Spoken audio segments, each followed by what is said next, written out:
So, topic 1 review, we're going to go over the vocabulary. The step function actually pairs every input in an interval with the same output value. So a step function, if you remember, looks like this, right? Usually something like that. And so when they say pairs every input in an interval with the same output value, there's that same value as an output. Okay, and these numbers, it doesn't matter what your x and y are, it's just that it's that same value.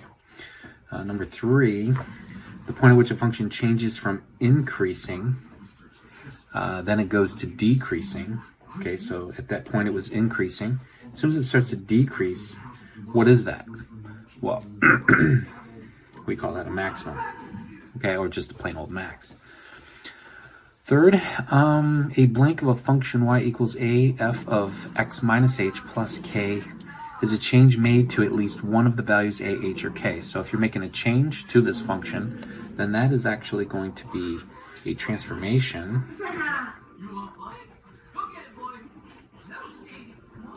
all right.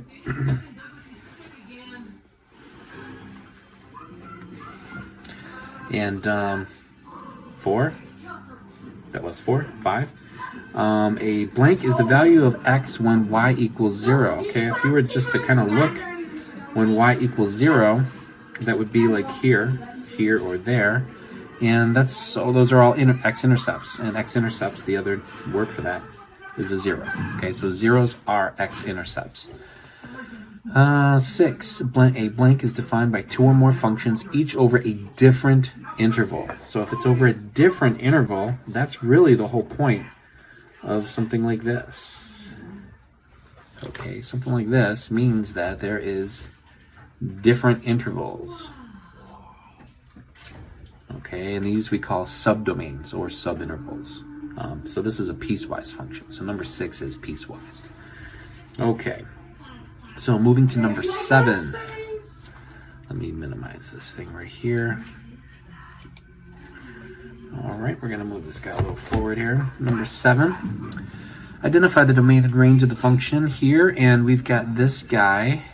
We're looking for the domain and range, find the zeros, and then determine the values of which the x is positive or which it is negative. So the answer to number 7 will look something like this. I'm going to kind of, got some limited space here. All right, that way we can keep number 7 in the picture here. All right, so the domain and range for this guy, the domain, if you look all the way over here, you go from -5, that is the farthest left, and you're going to go all the way to, looks like we have an arrow, and the arrow, yes, it's pointing down, but it's also pointing to the right, down right. So that does mean we are going to positive infinity, and there's no breaks in between there, so this is good to go. The range is going to be a little different. Because it feels like this is the lowest possible value here at -4, but actually what it is, it's negative infinity, because this does go all the way down. So if you were to look at this going from bottom up, we're actually going to start at negative infinity and go all the way to its uppermost. Now its uppermost is actually going to be +1 because it doesn't, there's no y values that are actually past that. But since we do reach +1, we do want to close that bracket. Okay, so that'll be closed.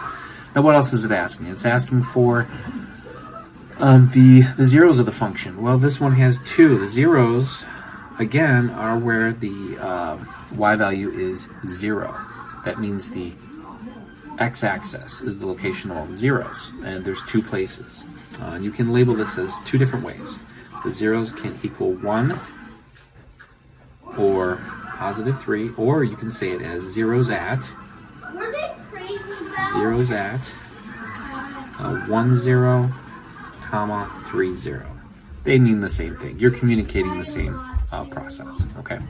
And then finally, where is this guy positive? Where is this guy negative? So a positive interval, all right, is the spread of the x values where it is above the x-axis. So we can see here that from 1 to 3, that is where it is above the x-axis, from 1 to 3, so that's how we will label that. The negative interval is basically everywhere else, and that would be from -5 to 1, and then it goes neutral for a split second, then it goes positive, and so we put a U for the second piece is going to go right after it turns positive after 3. So we're going from 3, and then it'll stay negative for the rest of infinity. Okay, so that is the negative interval. Now that actually covers number 7, so we're going to go ahead and do number 8 now. Got a different graph here. These are really good problems because there's going to be, this is we spent quite a few days going over this. So this is, in fact, the first 3 days. So these 2 problems are really important for your test. Number 8. Our domain is going to be from, looks like from -5, and looks like it's going to go all the way to infinity again because this arrow keeps going. Our range is actually going to be, now in this case, see, the arrow is not pointing downward at all. It's actually constant from here on out. So he's not going to go any lower, he's not going to go any higher. So actually our range is at -4. And it will not go off to positive infinity. It's actually going to cap off right there, a ceiling at 1. And it actually does equal 1, so it'll stay there. Okay? When we get to the zeros are going to be where it hits the x-axis. And that's going to be at just at +2, so we can write it as 2, 0, or we could just put at x equals 2. Okay, either way, you're basically saying the same thing. All right, and then finally, where is it positive, where is it negative? Now, the positive interval is where it is above the x-axis, and that actually starts at 2, and then it will stay positive actually for the rest of the domain. So it will go from 2 all the way to positive infinity. All right, now notice though that for positive and negative intervals, I don't actually put closed brackets because when it does hit the x-axis, it is actually neutral. So try to remember that. And then the negative interval is everywhere else, which would be from -5, which is an open circle. So that's from -5 all the way to 2. All right, and then that's its negative interval. All right. Number 9, we're going to sketch a graph that has these following features. It should look like this. Okay. It goes from -5, -1, -2, -3, -4, 1, 2, 3, 4, 5.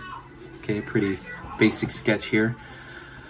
But we have a domain from -5 to 5. Now that just tells me where to stop at my graph. Okay, it doesn't tell me exactly where, but it says that I go from here to here. Decreasing, that's kind of a hard one to do unless I kind of know more.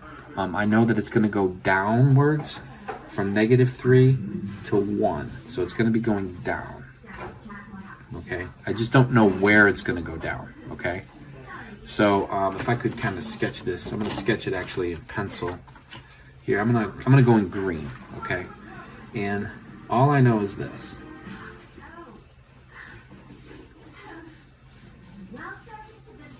Any one of those possible green lines, all right? That's all that I have to kind of keep in mind. Now this is just a sketch, so it could be anywhere, and it couldn't even be a line. It could just be like a kind of a sloping curve. All right, but I do have to actually hit the x-axis here, and I have to hit it there, okay?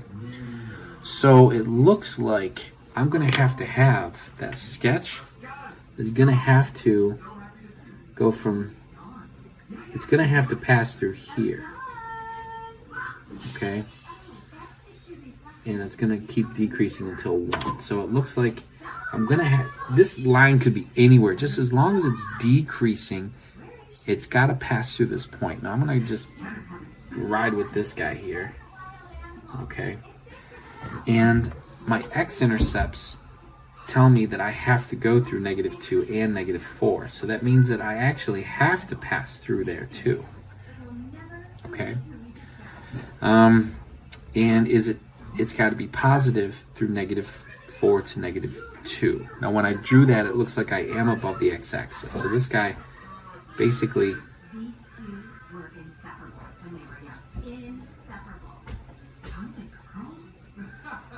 Could look something like that. And there's actually kind of lots of possibilities, just as long as soon as you get to here, you actually have to stop decreasing. So maybe this would be better if it kind of went like that. Okay, but right there at 1, it's got to stop decreasing. Okay, it's got to start to turn around the other direction. Okay, so if it looks something like that, that's what they're after for number 9. Okay, all right, number 10. Number 10 says that Jeffrey is emptying a 50 cubic foot container filled with water at a rate of half a cubic foot per minute. Find and interpret the key features of the situation. So remember, key features is domain, range, x-intercepts, where is it positive, where is it negative, and all that stuff. Okay. Now if you use your logic here, you're going to be starting with 50. Okay, and it's emptying, so that we should reach a point where we actually get to 0. Okay, now when does that happen? So you have to use kind of your common sense here. If every minute you lose half of it, that means then that it's going to take you twice as long per minute. Twice as long as what your container actually holds. So we're looking at 100 cubic feet. I should say 100 minutes here before it's actually empty. Okay, so I hope I didn't say cubic minutes. There's no such thing. 100 minutes. So 50 cubic feet. So here's the volume, and here's time in minutes. Okay. The domain of this would be from 0 to 100. The range would be from 0 to 50. We have zeros at one location, and that would be at this place here. So we have a 0 at x equals 100. Okay, it is decreasing the entire interval. It has a maximum value of 50. It has a minimum of 0. Those are all key features of the graph. Okay, so usually when you're talking about key features of a basic linear graph, you're only looking at these 3: domain, range, and where is the x-intercept. Okay, all right, so that's enough for 1-1.